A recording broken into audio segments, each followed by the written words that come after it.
Hi everyone, it's Helen here from Helen Chapman Handmade Crafts, and today I've got this card to share with you, and it's actually one that I created for one of my colour challenges, and it features Real Red, Coastal Cabana and Old Olive. I've used the Painted Poppies Stamp Set. I'll just show you that, which is an image only stamp set. There is a whole suite which is called Peaceful Poppies, and it consists of 2 bundles.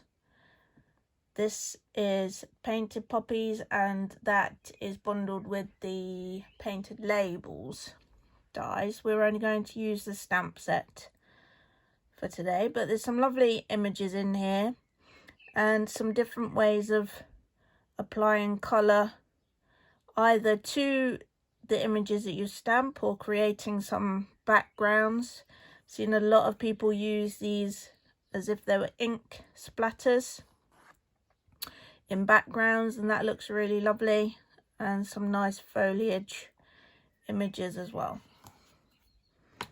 We can pop that to one side, and we're going to start off with a basic black card base.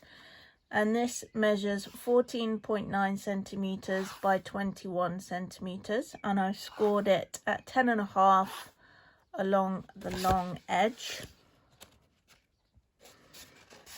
We can fold and burnish that. Please ignore my rather spectacular plaster. I had a fight with a rotary cutter, which is not a good idea.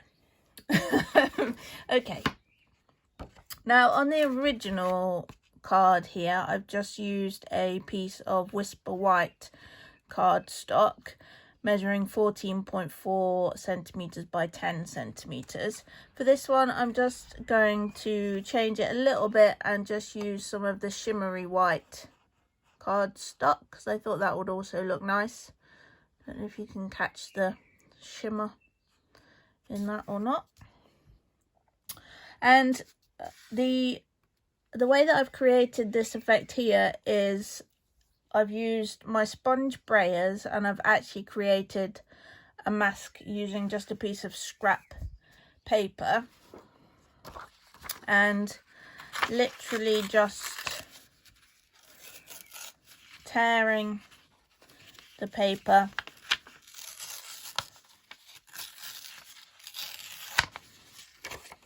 and where you've got little bits where it's kind of ripped through part of the paper, just remove those just so that your 2 sections line up again. It won't be exact, but it will certainly be close enough. Okay, and you just need to make up your mind which is your top and which is your bottom, and how far up the card you want to change colour.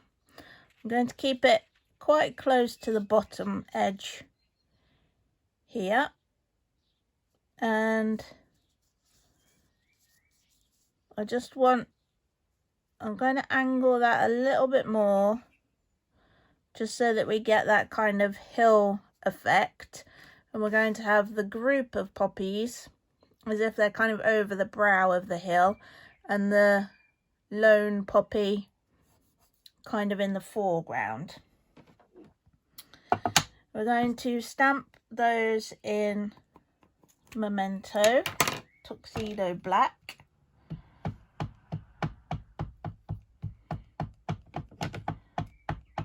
A few taps there.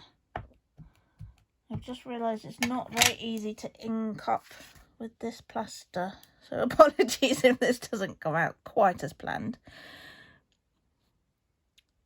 And making sure that you're stamping a little bit onto your mask so that you're definitely going to get that effect of them being over the brow of a hill. And a few seconds of pressure. Yeah, so we've missed a little bit there. I do seem to have got most of the ink on my plaster. Apologies for that. We'll persevere. You'll get the idea of the actual process, even if I don't execute it particularly well. So start inking up the next image, which is the single poppy. And we're going to make that such that it stands out in the foreground.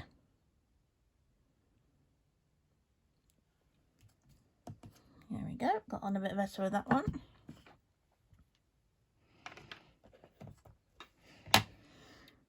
So we can then apply the ink for the background once you're happy that that is dry. And we can take our sponge brayer. I'll just move some of this to one side. And the sky is going to be Coastal Cabana.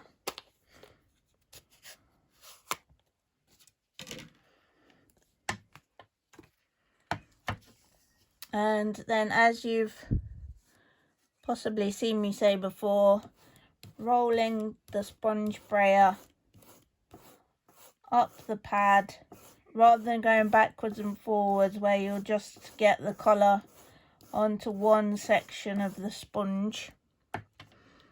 Holding your mask and your card in place, starting off of the card and rolling backwards and forwards.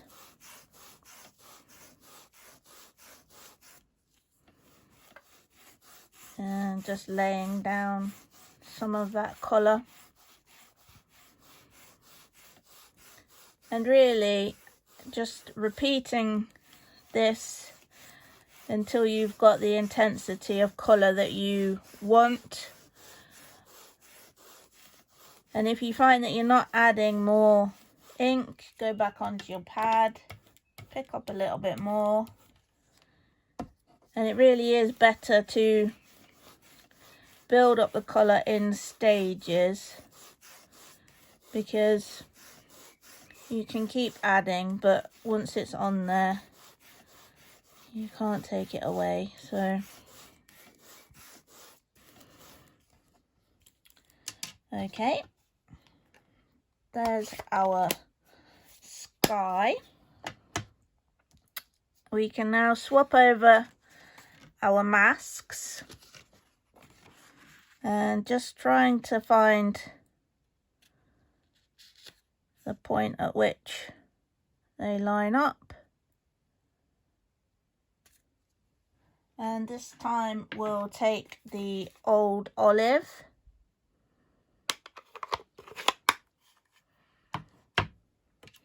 and the same process.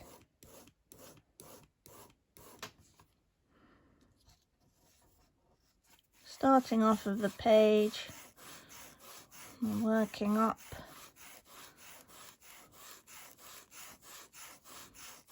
And back. And building up the colour.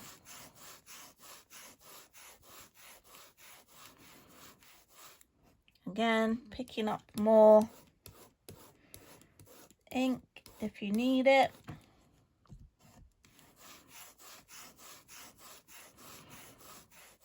And you can see it's just building up that lovely rich green.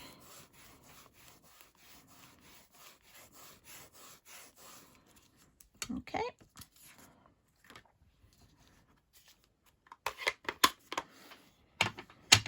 And then you can see on the original sample that I've just used a sort of fine line or a journaling pen or something like that, just to give the impression of the brow of the hill there.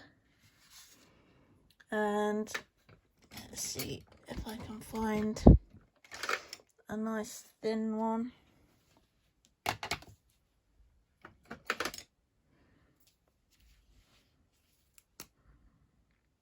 This one might be a little thick, but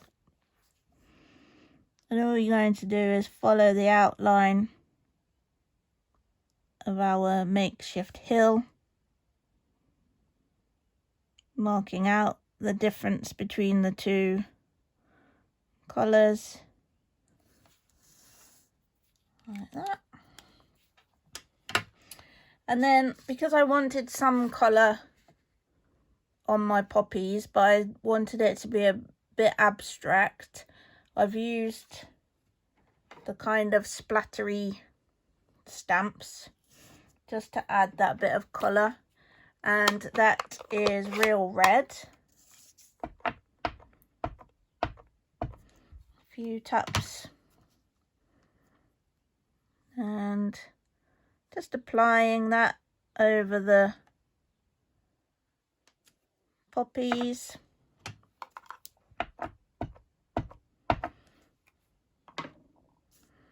And then again to these ones here.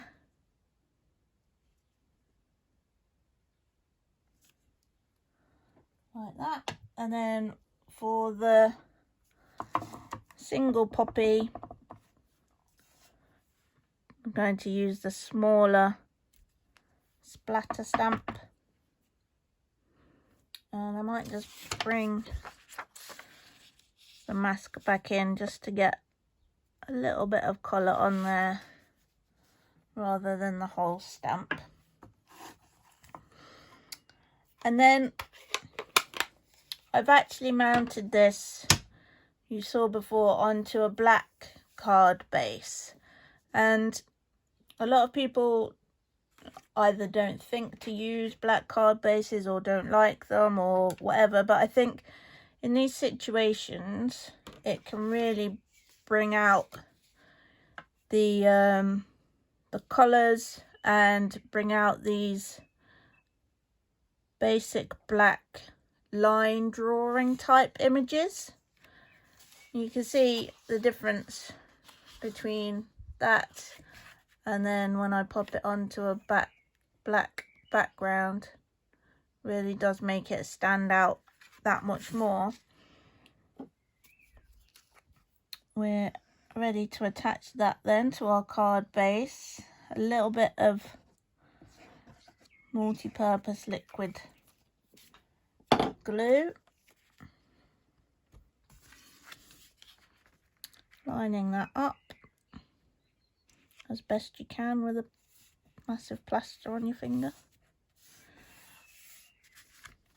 like so.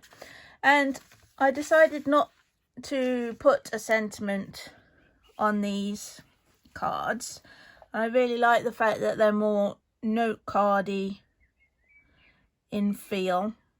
Obviously, if you want to put a sentiment on, then you know that's great, but I really liked the kind of plain aspect to it, and of course you can then use it for any occasion and even add a sentiment later when you know what occasion you're going to be using the card for.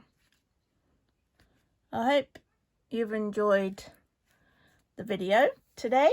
There is a blog post to go along with this. I'll put the link to the blog post in the description below the video, and that will have a few more images, a little bit more information, and it also will have links should you wish to purchase any of the items that I've used today, or in fact any current Stampin' Up products. If you've enjoyed the video, please give it a like, and if you haven't already, subscribe to my channel so you'll get notified of more inspiration as and when I post it to my channel. And if you do have a passion for card making and papercraft and you've ever considered becoming a Stampin' Up demonstrator, I'd love to welcome you to my team. that's something that you would like to look into, you can head over to my website, which is papercraftlife.com, and you'll find the Join My Team section, which has got loads of information about what it means to be a Stampin' Up demonstrator. Have a look on there if you have any extra questions, whether that be about joining, about these cards, or anything else. Then there's also a contact me form on my website. I'd love to hear from you, and I'll do my very best to answer any questions that you have. Thank you for watching, and I hope to see you soon. Bye for now.